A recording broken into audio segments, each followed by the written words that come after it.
Bienvenue dans le point de vue numéro 2 d'Instruct Santé. Alors dans ce point de vue-là, on va essayer de comprendre comment les émotions peuvent affecter le corps.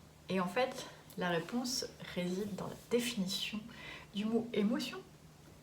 Donc la définition d'émotion, c'est réaction affective subite, donc on est dans l'affect, temporaire et involontaire, donc on ne le contrôle pas, et ça ne dure qu'un laps de temps court, souvent accompagné de manifestations physiques.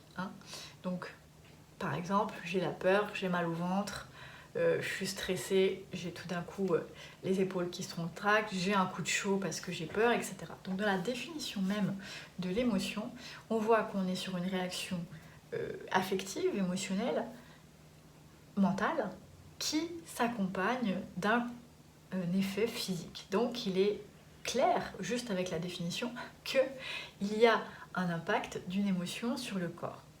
Alors, ce qui est intéressant, c'est que c'est une émotion, normalement, c'est temporaire et involontaire. Le truc, c'est que parfois, ça va rester plus longtemps, ça va rester coincé.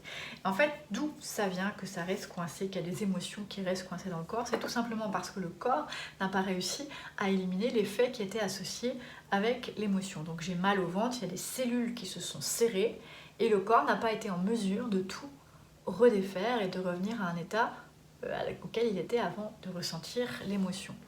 Et donc, si on comprend, on vit une émotion qui se manifeste par une manifestation physique, des cellules qui se contractent, quelque chose qui s'active, la thyroïde qui s'emballe, coup de chaud. Si le corps n'arrive pas à processer, qu'est-ce qui se passe? Il y a des tensions musculaires qui restent. Il y a un organe qui va fonctionner de façon tendue. Donc il y a une communication qui va se faire via le système nerveux, via le système endocrinien, de manière erronée, puisqu'il y a une tension. Donc à partir de là, la fonction ne peut plus être la même. Et à partir de là, il va y avoir des réactions. Parce que si, en ayant subi l'émotion, il y a une manifestation physique, le corps n'arrive pas à éliminer, qu'est-ce qui se passe à votre avis? Si le corps garde des séquelles de ce qui s'était passé, eh bien on va encore vivre l'émotion. Donc en fait, elle va rester dans le corps, tout simplement.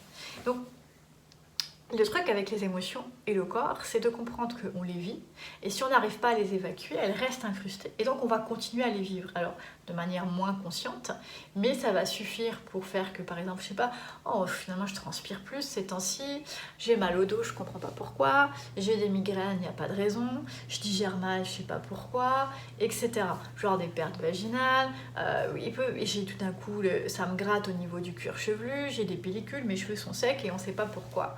C'est tout simplement parce qu'il y a une émotion qui a été vécue par le corps à un instant T, que le corps n'a pas su la résoudre complètement, il est resté des séquelles, et donc il débalance une fonction, même de façon infime, qui sur la durée, et l'accumulation peut-être d'autres émotions à un moment donné, va faire qu'il nous maintient dans cet état-là, donc il maintient la modification physiologique qui s'est mise en place, et en maintenant cette modification physiologique, il fait ressentir les mêmes effets au corps que lorsqu'il a vécu l'émotion.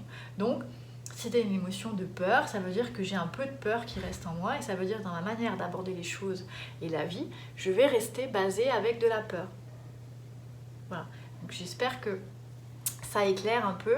L'idée ici, c'est de comprendre que dans la définition même, l'émotion est reliée au corps, que le corps doit normalement résoudre ça, ça va être de façon temporaire, qu'on comprend que peut-être il y a une défaillance au niveau de la capacité au corps à gérer l'émotion, qu'il y a un résidu, que ce résidu a un impact sur le corps et que cet impact a de nouveau un impact sur nos émotions, de manière souvent inconsciente, parce que c'est dans le corps, je suis plus dans l'émotion, mais ce qui va faire, par effet boule de neige et rebond, que je vais mal vivre des choses, qu'il y a des situations dans ma vie qui vont toujours être en rebond avec cette émotion qui est présente dans mon corps, puisqu'elles sont présentes dans mes cellules.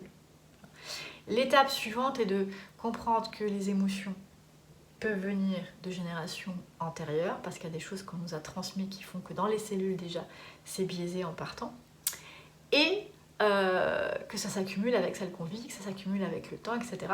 Mais ça, c'est un autre sujet. Donc le point de vue ici, qui était important, et j'espère que je l'ai bien fait, l'émotion est reliée au physique. Si le corps n'arrive pas à ramener l'état physiologique antérieur avant l'émotion, il y a un résidu qui persiste, ce résidu perturbe des fonctions, ces fonctions étaient perturbées, c'est des réactions chimiques qui nous gardent et nous maintiennent dans l'émotion. Parfois ça peut arriver, on se dit j'ai peur mais je sais pas pourquoi, je suis en colère mais je sais pas pourquoi. Simplement parce que c'est incrusté dans le corps. C'est plus un événement extérieur qui provoque, c'est le corps qui vit cet état en permanence. Et si cet état-là en permanence, quand des choses arrivent, ça ne fait que amplifier la prochaine réponse. Donc je finis par avoir de plus en plus peur, je suis de plus en plus en colère, je suis de plus en plus triste, j'en arrive jusqu'à la dépression par exemple. Non.